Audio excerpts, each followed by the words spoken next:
자, 말씀을 정리하도록 하겠습니다. 예레미야서 30장 1절에서 11절. 하나님께서 이제 예레미야에게 예언하여 명하시기를 두려워 떠는 이스라엘과 유다에 내가 회복시키겠다. 그걸 약속하세요. 그 회복을 약속하시는데 어떤 회복을 약속하시냐면 좀 이제 간추려 보면 한 세 가지 정도죠. 첫 번째는 이방인의 압제에서 너희들이 벗어나게 할 것이고, 두 번째는 다시 다윗 왕을 섬기게 하겠다. 그리고 세 번째는 그들의 평안과 안식 속에 거하게 할 것이다. 너희들이 지금 압제당하고 너희들이 바벨론의 포로로 끌려가기 때문에 너희 집 두려워하고 떨고 있는데 너희들이 여기서 장래의 소망이 있을 것이다. 이게 뭐야? 포로의 생활을 이제 견디고 난 뒤에 하나님께서 이스라엘을 다시 회복시킬 것이다 라는 약속이에요. 약속이라는 것은 지금은 성취되지 않지만 장래에 성취되겠다고 미리 예고된 것을 말하는 것이죠. 하나님께서는 우리에게 소망을 주시는 분이시고, 우리가 환난과 어려움과 인생의 지금의 어려움을 이길 수 있는 이유는 하나님께서는 그 어려움조차도 사용하셔서 우리의 유익을 위하여 우리를 연단시키시고 우리를 훈련시키시고 우리를 하여금 소망을 보게 하기 때문이죠. 이게 굉장히 추상적일 수도 있는데 우리 실생활에 적용하자면 이런 거예요. 우리가 인생을 살면서 예수님을 믿고 영접하고 그분의 백성이 되었어요. 근데 그것이 마치 예수님 믿으면 만사 형통이고 모든 삶이 잘 될 것이다. 네, 그렇게 해석하는 것은 무리가 있어요. 왜냐하면 하나님께서 우리에게 약속하신 형통은 고난이 없는 형통이 아니라 고난을 이기는 형통입니다. 고난을 극복하는 형통을 말하는 것이지 고난이 없는 형통을 말하는 게 아니에요. 단순히 단순히 뭐가 없을 거야 이게 아니라는 것이죠. 그렇지만 그 고난을 통해서 우리가 연단을 낳고 인내를 낳고 연단을 낳고 소망을 낳는다. 사도 바울이 로마서 5장에서 한 얘기죠. 그러니까 우리가 예수 그리스도를 믿는 자로서 영접한 자로서 우리의 삶 속에 펼쳐지는 것은 고난이 있습니다. 예수님 때문에 받아야 될 고난, 예수님 때문에 져야 될 십자가가 분명히 있어요. 예수님께서 너희들도 자기 십자가를 지고 나를 따르라고 하셔서 쟁기를 잡고 뒤를 돌아보는 자는 제자로서 합당하지 아니하다고 하셨습니다. 그런데 그 형통함이 있다는 거죠. 그 원리가 여기 있어요. 너희들이 지금 포로된 생활을 해서 힘들지만 장래에 소망이 있을 것이다. 내가 너희들을 회복시킬 것이다. 내가 너희들을 정금같이 나오게 할 것이다. 그 얘기를 하시죠. 근데 조금 이상한 게 있어요. 예레미야 30장이 본문 말씀에 이스라엘 백성들에게 하신 회복의 약속이 과연 이게 문자적으로 실현이 됐나? 고민이 되는 거예요. 첫 번째, 이방인의 압제에서 풀어져서 이스라엘이 독립할 것이다. 이스라엘이 보세요. 70년 바벨론 포로 생활 뒤에 바벨론이 망하긴 해요. 그리고 이스라엘 백성들이 나중에 이제 성전도 회복하고 성벽도 회복하고 다 회복합니다. 그런데 정치적으로는 여전히 바사의 지배를 받고 있는 상태예요. 우리가 나중에 느헤미야서 성경을 읽어보면 여러분도 우리 친구들 느헤미야서 에스라서를 보신 분은 별로 없겠다. 그치? 거기서 보면 70년 뒤의 이야기가 나와요. 이제 이스라엘 백성들이 70년 뒤에 바벨론 포로 생활에서 돌아와서 이제 고레스가 칙령을 내리죠. 너희들이 다시 이제 돌아와서 너희들의 하나님을 위해서 성전을 짓고 땅을 일구고 너희들 조상들 땅으로 돌아가라. 그래서 이스라엘 백성들이 조상들의 땅으로 돌아오기는 합니다. 근데 중요한 건 뭐냐면 돌아왔지만 정치적으로 독립한 건 아니에요. 페르시아 제국 내에서 자치권을 얻어서 사는 것이지 독립을 한 게 아니란 말이에요. 그럼 이것은 과연 이방인의 압제에서 벗어났다고 할 수 있을까? 그리고 두 번째, 다윗 왕을 섬긴대요. 지금 이스라엘에 왕이 있나요? 지금 이스라엘 공화국이죠? 예, 지금 정치적 이스라엘, 저기, 팔레스타인하고 싸우고 있는 지금 저 있잖아요. 예. 지금 그 이스라엘 왕 없어요. 지금 대통령이에요. 대통령제예요. 우리와 같은. 예, 선거제예요. 선거제.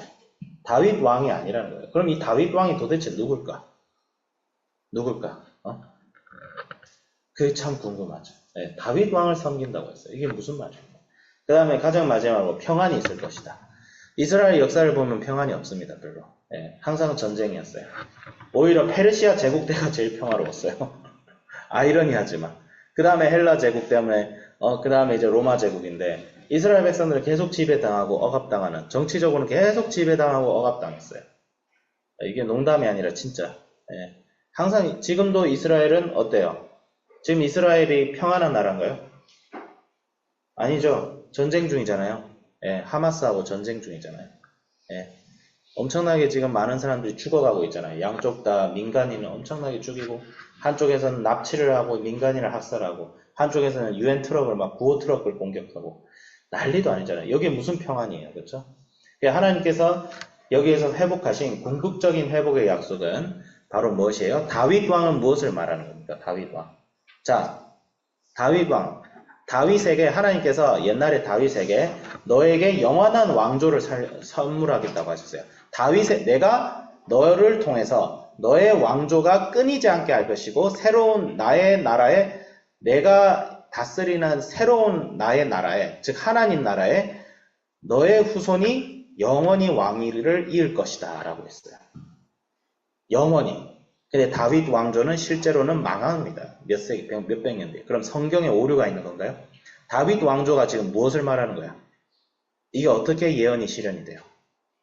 자, 다윗 왕조가 실현이 되려면 다윗의 후손이 영원토록 다스려야 돼요. 여기서 말하는 다윗의 후손이 누굽니까? 예수님이죠. 그렇죠. 다윗이 다스린다. 예수님이 다스린다.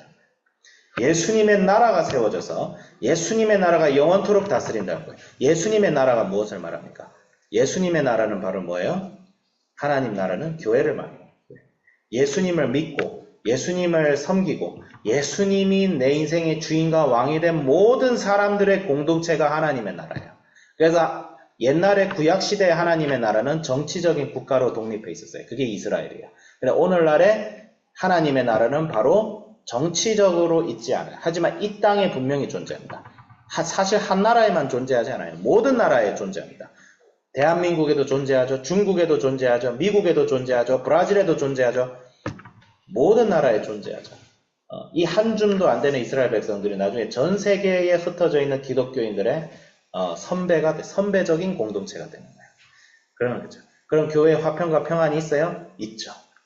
환난 중에서도 화평과 평화를 누리죠. 사도 바울이 말하죠. 기뻐하라, 즐거워하라, 범사에 감사하라. 너희들은 평안할지어다. 바울이 어디서 얘기했어요? 감옥에서 얘기하죠. 세상이 빼앗을 수 없는 화평과 평화를 누리는 공동체가 되어지고 그래서 교회를 통하여 어떤 일을 벌어져 선한 영향력이 발생해서 교회가 있는 곳마다 예수 그리스도의 백성들이 예수님의 사람들이 있는 곳마다 그 세상에 화평이 임하게 되죠. 그 세상에 고침이 이루어지고 치유가 일어나고 개인이 변화되고 가정이 변화되고 사회가 변화되고 심지어 그 나라까지 변화되는 역사가 일어나요. 그게 예수 그리스도의 몸된 공동체가 일어나는 그 약속을 예레미야가 지금 얘기하는 거예요. 예레미야는 새 언약을 예언하는 사람으로 알려져 있어요. 새 언약이 뭐예요? 내가 더 이상 율법을 돌판에 새기듯이 하지 않고 이제 너희들의 마음을 새기든지 마음에 새길 것이다. 그 다음에 이제 이 예레미야와 다음에 요엘 선지자가 똑같은 얘기를 하죠. 너희들의 새 일을 이제 행하셔가지고 이제 늙은 환상을 보고 예언을 할 것이고 새로운 일을 할 것이고 그런 예언들이 막 나와요. 성령의 역사가 기록이 되어 있습니다. 그래서 구약에서부터 예수님께서 오시고 난 뒤에는 이전과 다른 백성들이 나올 것이라는 얘기를 해요. 그래서 예레미야가 가르쳐준 궁극의 소망은 뭐예요? 예수 그리스도의 소망이에요. 그럼 오늘날 우리에게 이것이 어떻게 적용이 될까요? 우리가 예수님 믿는 사람인데 평안해요? 평안을 누려야 됩니다. 예수님이 주인과 왕이 될 때 평안을 누릴 수가 있어요. 그래서 궁극적으로 뭐예요? 내가 나의 백성들을 징계는 하되 멸망시키지 않을 것이다. 근데 이것이 우리의 삶의 소망이에요. 그러니까 예수를 믿고 예수님이 주인과 왕이 된 사람은 현재의 모습 때문에 절망에 빠지고 낙심에 빠지는 자들이 아니라 예수님께서 나와 함께 하시고 그럼 예수님께서 지금 이것도 지나가게 하실 것이고 지금의 나의 삶에 있는 어려움도 궁극적으로 소망이 되고 희망이 되고 이것을 통해서 더 나은 것을 나에게 주시고자 하시는구나 라는 믿음을 가지고 살아가기 때문에 낙심하지 않습니다. 그리고 실제로 삶 속에 예수님께서 하시는 걸 목격해요. 그래서 우리 한비전 친구들 신앙은 지식이 아닙니다. 신앙은 지식에서 시작은 하지만 지식에서 끝나지 않습니다. 반드시 경험과 내 삶 속에 하나님께서 실제로 역사하시고 실제로 나타나시고 이분이 아니시면 내 삶에서 설명할 수 없는 일들이 자꾸 일어나서 여러분으로 하여금 예수님이 살아계시고 지금도 여러분과 함께 하시고 성령 하나님께서 지금도 여러분의 삶을 이끌어 가신다는 것을 부정할 수 없는 사실로서 여러분 삶에 나타난다는 거야. 그럴 때 믿는 거야. 믿음은 지식에서 나오는 것이 아니고 단순히 내가 믿고자 결단한다고 되는 것이 아니라 내 삶에 찾아오시는 하나님을 내가 바라볼 때에 다메섹 도상에서 바울을 만난 것처럼 뭔가 판타스틱한 이벤트를 통해서 만나는 경우는 거의 없지만 그 경험만큼은 판타스틱합니다. 초자연적인 건 아니에요. 하지만 여러분 마음속에 하나님이 살아계시다는 것이 확신이 되어져요. 그럼 우리의 역할은 뭐예요? 그런 하나님을 구해야 돼요. 기도해야 돼요. 그래서 스님이 항상 얘기했지만 말씀 읽고 예수님 안 믿어줘도 돼. 괜찮아. 예수님 안 믿어주는 걸 어떡해. 선생님의 역할도 여러분을 예수님 믿게 하는 게 아니에요. 여러분이 믿을 만한 복음을 전하는 게 내 역할이야. 복음을 전하는 게 나의 역할이지. 복음을 믿게 하는 건 여러분과 하나님 사이의 일이에요. 근데 제가 권면하는 건 뭐예요? 기도해 보라는 거예요. 하나님 있다 생각하고 당신 살아있습니까? 당신 존재합니까? 그림 속에 뭐 신선처럼 뭐 수염이나 길게 느려트신 분이신지 아니면 진짜로 살아계시죠. 지금도 역사하신 하나님이신지를 여러분 삶 속에 경험해야 돼요. 기도해요. 그래서 기도하라는 거예요. 이건 영적인 거예요. 이성적으로 현미경을 들이밀고 과학적인 관찰과 실험을 통해서 알 수 있는 분이 아니에요. 그렇게 해서 알 수 있는 분이면 하나님 아니지. 그러면 피조물이지. 자연세계의 피조물이지. 하나님은 자연세계를 초월하시는 분입니다. 우리의 이성과 논리를 초월하시는 분입니다. 여러분, 하나님과 성령님과 예수님이 하나라는 게 이해가 돼요? 그 삼위일체가? 그 이성적으로 이해할 수 있는 게 아니에요. 근데 오늘 뭐라고 돼 있어요? 5절에 여호와께서 이와 같이 말씀하시되 우리가 무서워 떠는 자의 소리를 들으니 하나님이 자기 자신을 우리라고 칭하고 있어요. 우리. 하나님 한 분인데 왜 우리라고 할까? 성부와 성자와 성령의 이름으로 너에게 세례를 준다. 삼위일체를 말하는 거예요. 삼위일체. 우리란 주어 자체가. 네. 이거 잘못 쓴 거 아니에요. KJV에도 우리라고 돼 있고 다 우리라고 돼 있어요. 복수로 써요. 하나님이 자기 자신을 복수로 썼어요. 창세기도 뭐라고 돼 있죠? 우리의 형상과 우리의 모양으로 사람을 창조하자 이러고 있잖아요. 네. 하나님이 뭐 헛소리 하시는 분이에요? 막 성경에 오류가 있어? 그럼 창세기 3장 15절에 왜 똑같은 오류가 있는데? 이거 오류 아니에요. 의도적으로 쓴 거예요. 삼위 하나님께서 이미 예전부터 우리를 구원하기 위해 작정하셨다는 거죠. 그럼 삼위 하나님 속에 누가 끼어있어요? 예수님 끼어있죠. 이게 뭐야? 예수님에 대한 소망이라는 것을 저자가 아주 대놓고 보여주고 있는 거예요. 네, 그런 거죠. 그래서 소망을 가지고 우리가 살아가자. 여러분이 이제 한비전에서 스마트폰 던지고 페이스 풀고 하기 싫은 일도 하면서 막 인생 힘들어. 네, 약속할게요. 외부적인 환경으로 여러분 삶 속에 있을 도전은 나이가 들면 들수록 더 힘들 겁니다. 근데 중요한 것은 예수님과 함께하면 어쩌다 이것이 가벼운 멍에가 됩니다. 그래서 예수님께서 나의 멍에를 짊어져라. 나의 멍에는 어떻다? 가볍다. 이 세상이 주는 거에 비하면 가볍다.